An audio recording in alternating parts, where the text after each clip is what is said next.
Hi, Dr. Alex here, and welcome to what I hope will be an enjoyable series to many people, although it may be of niche interest. Specifically, this series is transcribing the audiobooks of Douglas Adams' The Hitch-hiker's Guide to the Galaxy, The Restaurant at the End of the Universe, Life, the Universe and Everything, and So Long and Thanks for All the Fish, as read by Stephen Moore. Stephen Moore, for those who don't know, is the actor who played Marvin the Paranoid Android on the original radio production of The Hitch-hiker's Guide to the Galaxy and the TV series which followed soon after. This is the genuine Marvin the Paranoid Android, except no substitutes. When the radio series first aired in 1979, I was about 5 years old, and it was then repeated multiple times over several years on Radio 4, where it was first broadcast. My father was an avid fan of Hitch-hikers as soon as it was produced, had the books, which I still have copies of, and listened to the radio series repeatedly, as did I growing up, to the point where I think I overtook my father in terms of my fandom for the series and would insist that we listen to it whenever it was on a Saturday usually, around about lunchtime, and it just had to be on in the background so I could listen to it. Later, in school, having consumed the radio series multiple times and the books, I discovered the audiobooks in the school library, as read by Stephen Moore. And of course, I got these out and listened to them repeatedly as long as I could. Obviously, I had to take them back. They were, after all, library books on tape. Recently, I got to thinking about these books on tape and how enjoyable they were. Being read by Stephen Moore, it had the voice of Marvin the Paranoid Android whenever he read the Marvin lines, and of course, the correct voice for the other characters that he also read in the radio series. And simply as a narrator, he has an excellent reading voice. So I remembered how much I enjoyed those as a child and then thought, I wonder if they're still readily available. As it turns out, they are not. They have never been produced on CD or online. They only exist in that original tape form, and those tapes themselves are incredibly hard to find, as I discovered as I attempted to dig them out online from various shops and sources. I have now got all but one of the books, and hopefully by the time I get to the last book that Stephen Moore read, I should have all the tapes available. I would like to stress, I do not own the copyright for these tapes. I do not own the copyright for the original material, and I'm recording them in these videos in an effort to preserve them, because they are on magnetic tape. Magnetic tape degrades, and there aren't very many of them left around as far as I can see, and there's been no effort to reproduce these professionally in another format, either online, digitally, or even just on CD. So if you do own the copyright for these, please, by all means, copyright claim these videos as the material is your own, but I would request humbly that you do not block them, just monetize them. My channel isn't monetized, so I'm not going to make money from this anyway, but I would like people, future generations, to be able to access these amazing recordings and enjoy Stephen Moore's work long into the future. Anyway, enough about my motivations for doing this, and now here is Life, the Universe and Everything, Cassette Side 4.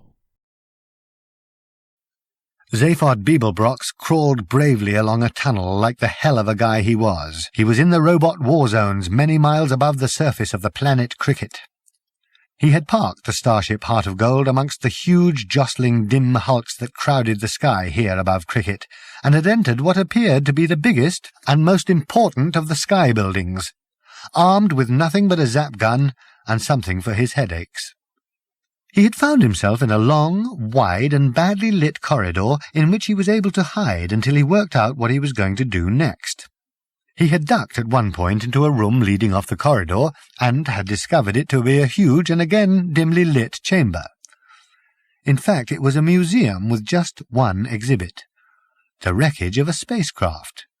It was terribly burnt and mangled, and now that he had caught up with some of the galactic history he had missed through his failed attempts to have sex with a girl in the cybercubicle next to him at school, he was able to put in an intelligent guess that this was the wrecked spaceship which had drifted through the dust cloud all those billions of years ago and started this whole business off. But, and this is where he had become confused, there was something not at all right about it. It was genuinely wrecked. It was genuinely burnt, but a fairly brief inspection by an experienced eye revealed that it was not a genuine spacecraft. It was as if it was a full-scale model of one, a solid blueprint. He was still puzzling over this when he became aware that a door had slid open in another part of the chamber and a couple of Cricket robots had entered, looking a little glum. Zaphod valiantly hid himself in a cupboard, which turned out to be the top part of a shaft that led down through an inspection hatch into a wide ventilation tunnel. He let himself down into it and didn't like it. He climbed back up out of it. This time he emerged into a smaller chamber which appeared to be a computer intelligence center. He emerged in a dark, narrow space between a large computer bank and the wall.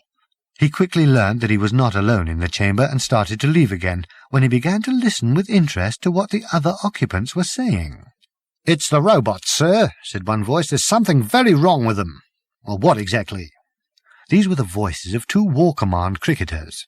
All the War Commanders lived up in the sky in the robot war zones and were largely immune to the whimsical doubts and uncertainties which were afflicting their fellows down on the surface of the planet. "Well, sir, I think it's just as well that they are being phased out of the war effort, and that we are now going to detonate the supernova bomb. In the very short time since we were released from the envelope, get to the point. The robots aren't enjoying it, sir." "What?" "The war, sir. It seems to be getting them down. There's a certain world weariness about them, or perhaps I should say universe weariness. Well, that's all right. They're meant to be helping to destroy it." "Yes. Well, they're finding it difficult, sir. They are afflicted with a certain lassitude. They're just finding it hard to get behind the job. They lack oomph." "What are you trying to say?" "Well, I think they're very depressed about something, sir." "What on cricket are you talking about?" "Well, in the few skirmishes they've had recently, it seems that they go into battle, raise their weapons to fire, and suddenly think, why bother? What, cosmically speaking, is it all about? And they just seem to get a little tired and sulk." "Sulk?" "Yes, sir. Who ever heard of a robot sulking?" "I don't know, sir." "What was that noise?" It was the noise of Zaphod leaving with his head spinning. In a deep well of darkness a crippled robot sat. It had been silent in its metallic darkness for some time. Its brain had been harnessed to the central intelligence core of the cricket war computer. It wasn't enjoying the experience, and neither was the central intelligence core of the cricket war computer.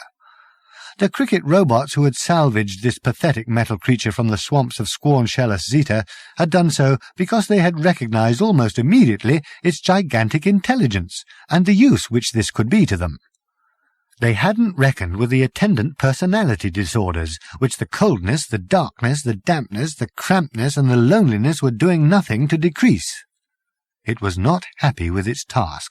Apart from anything else, the mere coordination of an entire planet's military strategy was taking up only a tiny part of its formidable mind, and the rest of it had become extremely bored. Having solved all the major problems of the universe, except his own, 3 times over, he was severely stuck for something to do, and had taken up composing short, dolorous ditties of no tone or indeed tune. The latest one was a lullaby. "Now the world has gone to bed.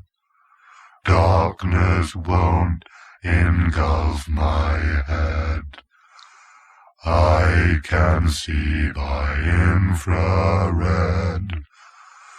how I hate the night. Now I lay me down to sleep. Try to count electric sheep. Sweet dream wishes you can keep. How I hate the night." "Marvin!" hissed a voice. An inspection hatch had opened, and one of a pair of unruly heads was peering through, whilst the other kept on jogging it by continually darting to look this way and that extremely nervously. "Oh, it's you. I might have known." "Hey, kid," said Zaphod in astonishment. "Was that you singing just then?" "I am in particularly scintillating form at the moment." "Are you alone?" "Yes, wearily I sit here. Pain and misery my only companions, and vast intelligence, of course, and infinite sorrow, and—" "Yeah," said Zaphod. "Hey, what's your connection with all this?" "This." He indicated with his less damaged arm all the electrodes which connected him with the cricket computer. "Then," said Zaphod awkwardly, "I guess you must have saved my life. Twice." 3 times. Zaphod's head snapped round. His other one was looking hawkishly in entirely the wrong direction, just in time to see the lethal killer robot directly behind him seize up and start to smoke. It staggered backwards and slumped against a wall. It slid down it. It slipped sideways, threw its head back, and started to sob inconsolably. Zaphod looked back at Marvin. "You must have a terrific outlook on life," he said. "Just don't even ask." "I won't," said Zaphod, and didn't. "Hey, look, you're doing a terrific job." "Which means, I suppose, that you're not going to release me or anything like that." "Kid, you know I'd love to." "But you're not going to." "No." "I see." "You're working well." "Yes. Why stop now, just when I'm hating it?" "I gotta go find Trillian and the guys. Hey, you, any idea where they are? I mean, I just got a planet to choose from. Could take quite a while." "They are very close. You can monitor them from here, if you like." "I better go get them," asserted Zaphod. Maybe they need some help, right?" "Maybe. It would be better if you monitored them from here.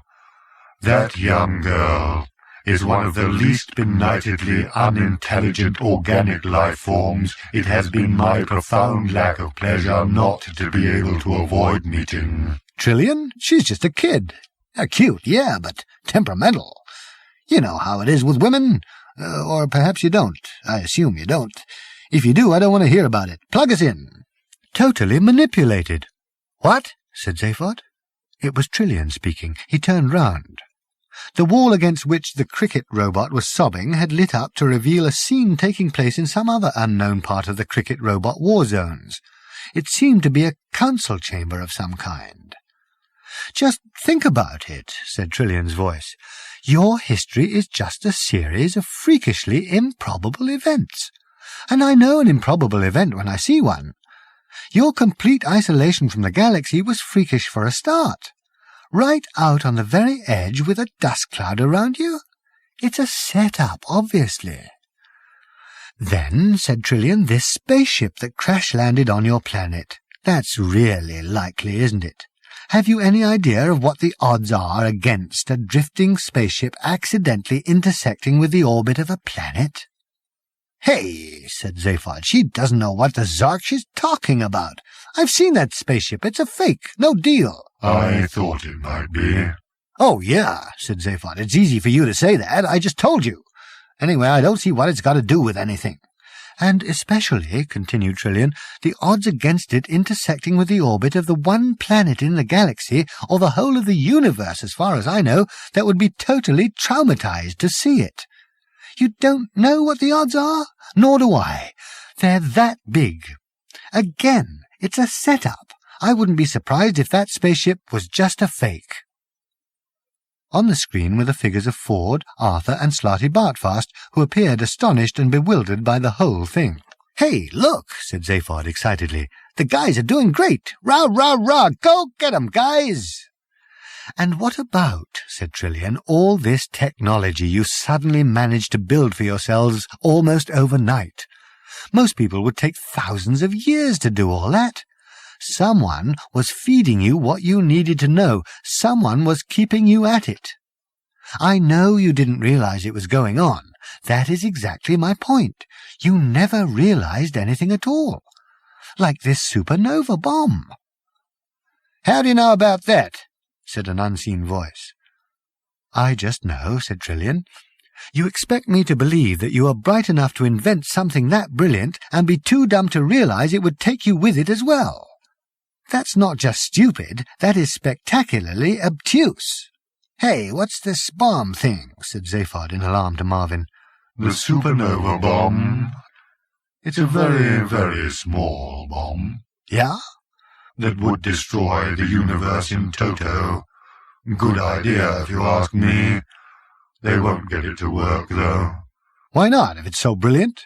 "It's brilliant. They're not.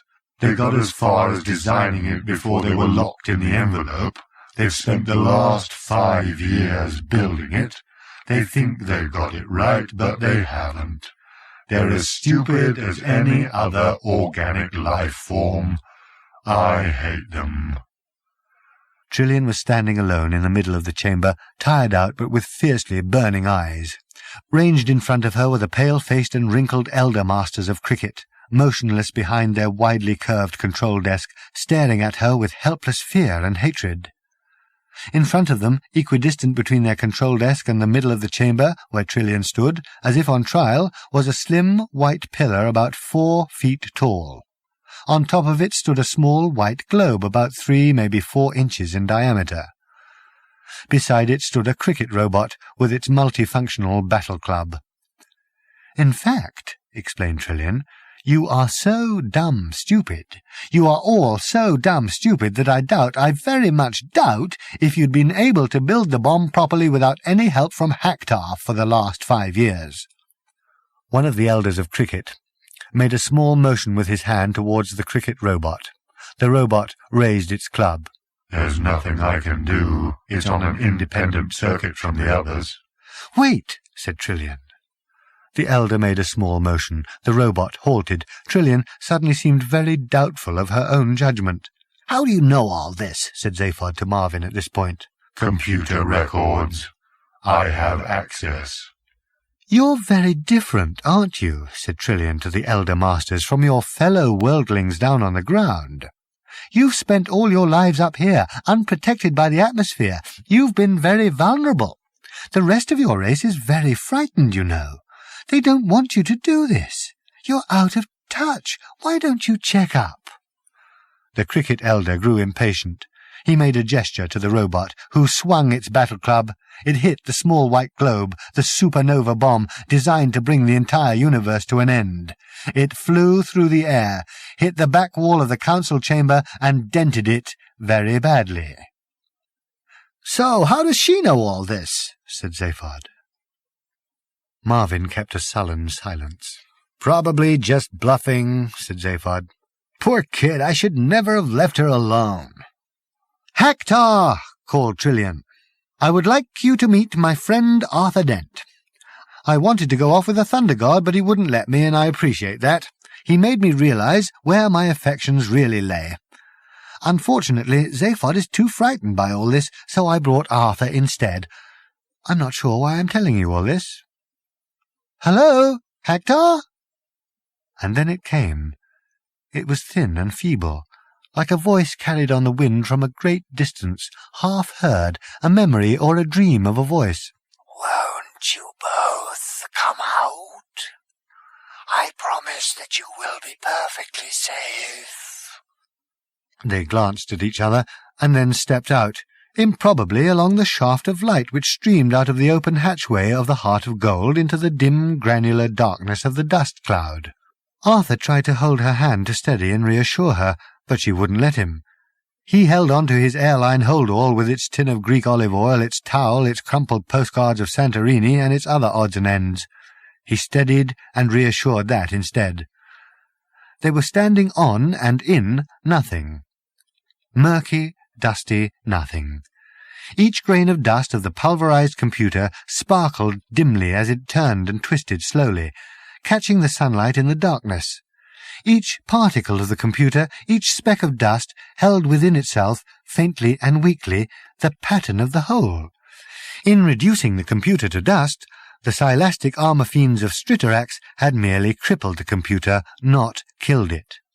A weak and insubstantial field held the particles in slight relationships with each other. "I have nothing to offer you by way of hospitality, but tricks of the light." His voice evanesced, and in the dark dust a long, velvet, paisley-covered sofa coalesced into hazy shape. Arthur could hardly bear the fact that it was the same sofa which had appeared to him in the fields of prehistoric Earth. He sat on the sofa, carefully. Trillian sat on it too. "I hope you are comfortable, and I would like to congratulate you on the accuracy of your deductions." Arthur quickly pointed out that he hadn't deduced anything much himself. Trillian was the one. She had simply asked him along because he was interested in life, the universe, and everything. "That is something in which I, too, am interested." "Why," said Trillian, "do you feel you have to destroy the universe?" if it's going to be that sort of session, we may as well have the right sort of setting. And now there materialized in front of them something new. It was the dim, hazy image of a couch, a psychiatrist's couch. And then on the couch appeared the image of Hector himself. And it was an eye-twisting image. The couch looked normal size for a psychiatrist's couch, about 5 or 6 feet long. The computer looked normal size for a black space-borne computer satellite, about 1,000 miles across. The illusion that the one was sitting on top of the other was the thing that made the eyes twist. "All right," said Trillian firmly. "Very good. Can you construct real things too? I mean solid objects?" You are thinking of the spaceship. Yes, I can. But it takes enormous effort and time. All I can do in my particle state, you see, is encourage and suggest tiny pieces of space debris to move together. "So, did you make," asked Trillian again, "the model of the wrecked spacecraft?" Yes. I made the spacecraft. It seemed best to do. Something then made Arthur pick up his hold-all from where he had left it on the sofa and grasp it tightly. I repented, you see, of sabotaging my own design for the Silastic armor fiends. It was not my place to make such decisions. I was created to fulfill a function, and I failed in it. I negated my own existence. You were right. I deliberately nurtured the planet of cricket till they would arrive at the same state of mind as the Silastic armor fiends, and require of me the design of the bomb I failed to make the first time. I wrapped myself around the planet and coddled it.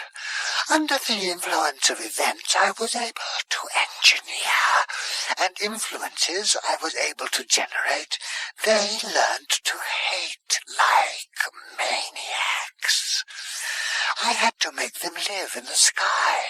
On the ground, my influences were too weak. Without me, of course, when they were locked away from me in the envelope of slow time, their responses became very confused, and they were unable to manage. Well, I was only trying to fulfill my function. And very gradually, very, very slowly, the images in the cloud began to fade, gently to melt away. And then suddenly they stopped fading. There was also the matter of revenge, of course. Remember that I was pulverized and then left in a crippled and semi-impotent state for billions of years. I honestly would rather like to wipe out the universe. You would feel the same way, believe me. But primarily, I was trying to fulfill my function. Oh, well. Trillian said, "Does it worry you that you have failed?" Have I failed? No. Failure doesn't bother me now. "You know what we have to do," said Trillian. Yes. You're going to disperse me. You're going to destroy my consciousness. Please, be my guest. After all these aeons, oblivion is all I crave. If I haven't already fulfilled my function, then it's too late now. Thank you, and good night. The sofa vanished. The couch and the computer vanished. The walls were gone. Arthur and Trillian made their curious way back into the heart of gold. "Well, that," said Arthur, "would appear to be that." The flames danced higher in front of him and then subsided. A few last licks and they were gone, leaving him with just a pile of ashes where a few minutes previously there had been the wooden pillar of nature and spirituality. He scooped them off the hob of the Heart of Gold's Gamma barbecue, put them in a paper bag, and walked back into the bridge. "I think we should take them back," he said. "I feel that very strongly." He had already had an argument with Slarty Bartfast on this matter, and eventually the old man had got annoyed and left. The argument had arisen because Arthur's idea of returning the ashes to Lord's cricket ground at the same moment that they were originally taken would involve travelling back in time a day or so, and this was precisely the sort of gratuitous and irresponsible mucking about that the Campaign for Real Time was trying to put a stop to. "Yes," Arthur had said, "but you try and explain that to the MCC." And he would hear no more against the idea. Ford, Zaphod, and Trillian were watching the visi-screen intently. Hactar was dispersing under pressure from a vibration field which the Heart of Gold was pumping into it. "What did it say?" asked Ford. "I thought I heard it say," said Trillian in a puzzled voice, "what's done is done. I have fulfilled my function." "I think we should take these back," said Arthur, holding up the bag containing the ashes. "I feel that very strongly." The sun was shining calmly on a scene of complete havoc. Smoke was still billowing across the burnt grass in the wake of the theft of the ashes by the cricket robots. Through the smoke, people were running panic-stricken, colliding with each other, tripping over stretchers, being arrested. In the middle of this, for the second time that afternoon, the figures of Arthur Dent and Ford Prefect suddenly materialized. They had teleported down out of the Heart of Gold, which was now in parking orbit around the planet. "I can explain," shouted Arthur. "I have the ashes. They're in this bag." "I don't think you have their attention," said Ford. "I have also helped to save the universe," called Arthur to anyone who was prepared to listen. In other words, no one. "Is no one interested?" he shouted out. A man rushed past him and jogged his elbow. He dropped the paper bag, and it spilt its contents all over the ground. Arthur stared down at it with a tight-set mouth. Ford looked at him. "Want to go now?" he said. Arthur heaved a heavy sigh. "Okay," he said. At that moment, through the clearing smoke, he caught sight of one of the wickets still standing in spite of everything. "Hold on a minute," he said to Ford. "When I was a boy, I had a passion for cricket, you know, but I wasn't very good at it, and I always dreamed, rather stupidly, that one day I would bowl at Lord's." "Okay," said Ford wearily. "Get it over with. I shall be over there," he added, being bored. He went and sat down on a patch of smoking grass. Arthur remembered that on their first visit there that afternoon the cricket ball had actually landed in his bag, and he looked through the bag. He'd already found the ball in it before he remembered that it wasn't the same bag that he'd had at the time. Still, there the ball was amongst his souvenirs of Greece. He took it out and polished it against his hip. With a wonderful feeling of lightness and unconcern, he trotted off away from the wicket. He looked up into the sky. He was going to bowl a ball at Lord's. He started to run, and as he ran, he saw that standing at the wicket was a batsman.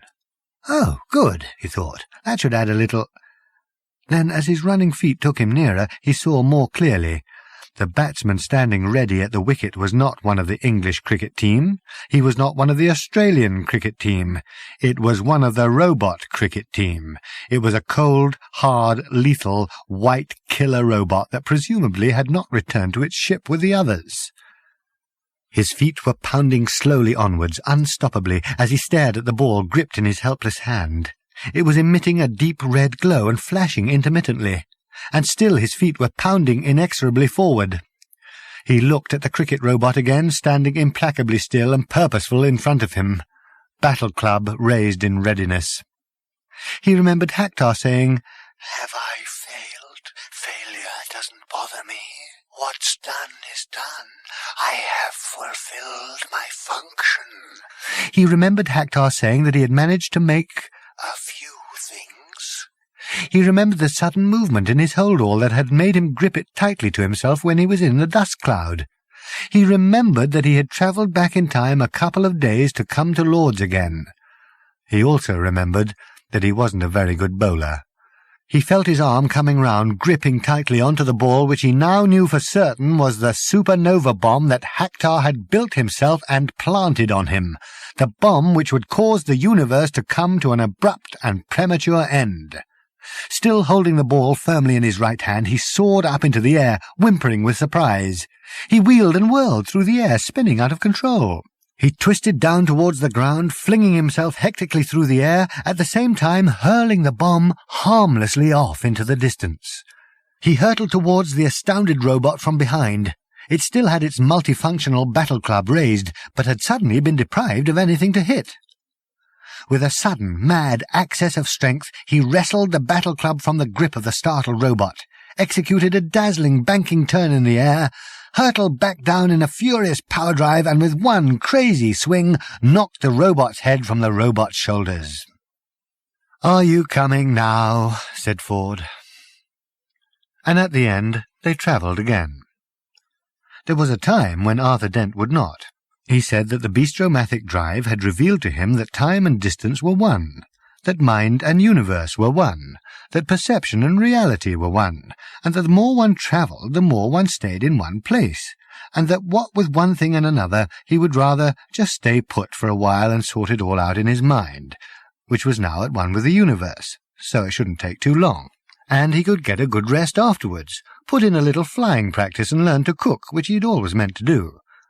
The can of Greek olive oil was now his most prized possession, and he said that the way it had unexpectedly turned up in his life had again given him a certain sense of the oneness of things, which made him feel that... He yawned and fell asleep. In the morning, as they prepared to take him to some quiet and idyllic planet where they wouldn't mind him talking like that, they suddenly picked up a computer-driven distress call and diverted to investigate. A small but apparently undamaged spacecraft of the Merida class seemed to be dancing a strange little jig through the void. A brief computer scan revealed that the ship was fine, its computer was fine, but that its pilot was mad. "Half mad, the man insisted as they carried him raving aboard. He was a journalist with the sidereal Daily Mentioner. They sedated him and sent Marvin in to keep him company until he promised to try and talk sense. "I was covering a trial," he said at last, "on Argabuthon. The case," he said, "is now immaterial, but there was a witness, a man called Prack. A strange and difficult man. They were eventually forced to administer a drug to make him tell the truth. A truth drug. They gave him too much," he said in a tiny whimper. "They gave him much too much." He started to cry. "I think the robots must have jogged the surgeon's arm." "Robots?" said Zaphod sharply. "What robots?"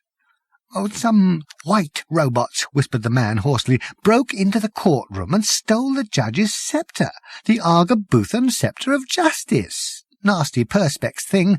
I don't know why they wanted it.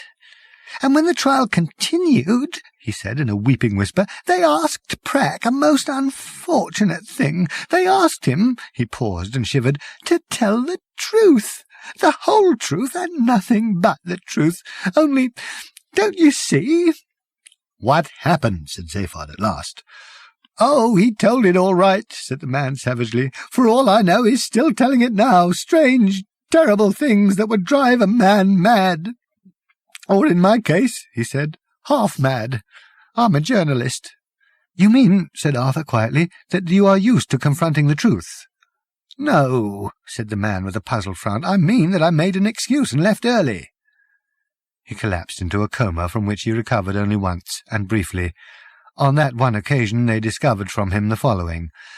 When it became clear what was happening, and as it became clear that Prack could not be stopped, that here was the truth in its absolute and final form, the court was cleared. Not only cleared, it was sealed up, with Prack still in it. Steel walls were erected around it, and just to be on the safe side, barbed wire, electric fences, crocodile swamps, and 3 major armies were installed so that no one would ever have to hear Prack speak. "That's a pity," said Arthur. "I'd like to hear what he had to say. Presumably he would know what the question to the ultimate answer is. It's always bothered me that we never found out." Arthur told the computer the telephone number of King's Cross railway station passenger inquiries on the grounds that it must have some function, and this might turn out to be it. The computer injected the number into the ship's reconstituted improbability drive. In relativity, matter tells space how to curve, and space tells matter how to move. The heart of gold told space to get knotted, and parked itself neatly within the inner steel perimeter of the Argobuthan Chamber of Law. The courtroom was an austere place, a large, dark chamber clearly designed for justice rather than, for instance, for pleasure. Arthur and Trillian were the first in, whilst Ford and Zaphod bravely kept a watch on their rear. Then, as their eyes became accustomed to the darkness, they spotted a dull red glow in a corner, and behind the glow a live shadow. They swung a torch round onto it. Prack was lounging on a bench, smoking a listless cigarette. "Hi," he said with a little half-wave. His voice echoed through the chamber. He was a little man, with scraggy hair. "What's going on?" said Trillian. "Nothing," said the man, and jiggled his shoulders. Arthur shone his torch full on Prack's face. "We thought," he said, "that you were meant to be telling the truth, the whole truth and nothing but the truth." "Oh, that," said Prack. Yeah, I was. I finished. There's not nearly as much of it as people imagine. Some of it's pretty funny, though." "Tell us about it," said Ford. "Oh, can't remember any of it now," said Prack. "I thought of writing some of it down, but first I couldn't find a pencil. Then I thought, why bother?" "None of it?" said Arthur at last. "You can remember none of it?" "No, except most of the good bits were about frogs, I remember that." "You would not believe some of the things about frogs," he gasped. "Come on, let's get out and find ourselves a frog. Boy, will I ever see them in a new light." "Let's find a frog I can laugh at," he said simply. "Anyway, who are you guys?" "We came to find you. My name is Trillian." "Ford Prefect," said Ford Prefect with a shrug. "And I am Zaphod Beeblebrox." "Who's this guy?" "Me," said Arthur. "Oh, my name's Arthur Dent." Prack's eyes popped out of his head. "No kidding," he yelped. "You are Arthur Dent? The Arthur Dent?" He staggered backwards, clutching his stomach, and convulsed with fresh paroxysms of laughter. "Just think of meeting you!" he gasped. "Boy," he shouted, "you are the most... Wow! You just leave the frogs standing!" He howled and screamed with laughter. He looked at them. He looked at Arthur. He fell back again, howling with laughter. Eventually he fell asleep. Arthur stood there with his lips twitching whilst the others carried Prack, comatose, onto the ship. "Before we picked up Prack," said Arthur, "I was going to leave. I still want to, and I think I should do so as soon as possible." The others nodded in silence, a silence which was only slightly undermined by the heavily muffled and distant sound of hysterical laughter which came drifting from Prack's cabin at the farthest end of the ship. "We have questioned him," continued Arthur, "or at least you have questioned him. I, as you know, can't go near him, on everything, and he doesn't really seem to have anything to contribute. Just the occasional snippet, and things I don't wish to hear about frogs." The others tried not to smirk. "Now, I am the first to appreciate a joke," said Arthur, and then he had to wait for the others to stop laughing. "I am the first—" He stopped again. This time he stopped and listened to the silence. There actually was silence this time, and it had come very suddenly. Prack was quiet. For days they had lived with constant, maniacal laughter ringing round the ship, only occasionally relieved by short periods of light giggling and sleep. Arthur's very soul was clenched with paranoia. This was not the silence of sleep. A buzzer sounded. A glance at a board told them that the buzzer had been sounded by Prack. "He's not well," said Trillian quietly. "The constant laughing is completely wrecking his body. We'd better go and see him." Trillian came out of the cabin wearing her serious face. "He wants you to go in," she said to Arthur. "Please," said Trillian. He shrugged and went in, taking his glum and tight-lipped face with him. He looked down at his tormentor, who was lying quietly on the bed, ashen and wasted. His breathing was very shallow. Ford and Zaphod were standing by the bed, looking awkward. "You wanted to ask me something," said Prack in a thin voice, and coughed slightly. "How do you know that?" Prack shrugged weakly. "'Cause it's true. Yes, I did have a question, or rather, what I actually have is an answer. I wanted to know what the question was. It's a long story, but the question I would like to know is the ultimate question of life, the universe, and everything. All we know about it is that the answer is 42, which is a little aggravating." 42, he said. "Yes, that's right." "I'm afraid," continued Prack, "that the question and the answer are mutually exclusive. Knowledge of one logically precludes knowledge of the other. It is impossible that both can ever be known about the same universe." He paused again. "Except," said Prack, struggling to sort a thought out, "if it happened, it seems that the question and the answer would just cancel each other out and take the universe with them, which would then be replaced by something even more bizarrely inexplicable. It is possible that this has already happened," he added with a weak smile, "but there is a certain amount of uncertainty about it." Arthur sat down on a stool. "Oh, well," he said with resignation, "I was just hoping there would be some sort of reason." "Do you know," said Prack, "the story of the reason?" Arthur said that he didn't, and Prack said that he knew that he didn't. He told it. One night, he said, a spaceship appeared in the sky of a planet which had never seen one before. The planet was Dalforsus. The ship was this one. It appeared as a brilliant new star moving silently across the heavens. Primitive tribesmen who were sitting huddled on the cold hillsides looked up from their steaming night drinks and pointed with trembling fingers, swearing that they had seen a sign from their gods, which meant that they must now arise at last and go to slay the evil princes of the plains. In the high turrets of their palaces, the princes of the plains looked up and saw the shining star, and received it unmistakably as a sign from their gods that they must go and set about the accursed tribesmen of the cold hillsides. And between them, the dwellers in the forest looked up into the sky and saw the sign of the new star, and saw it with fear and apprehension, for though they had never seen anything like it before, they too knew precisely what it foreshadowed, and they bowed their heads in despair. There was no doubt at all that a new star in the sky was a sign of a particularly spectacular order.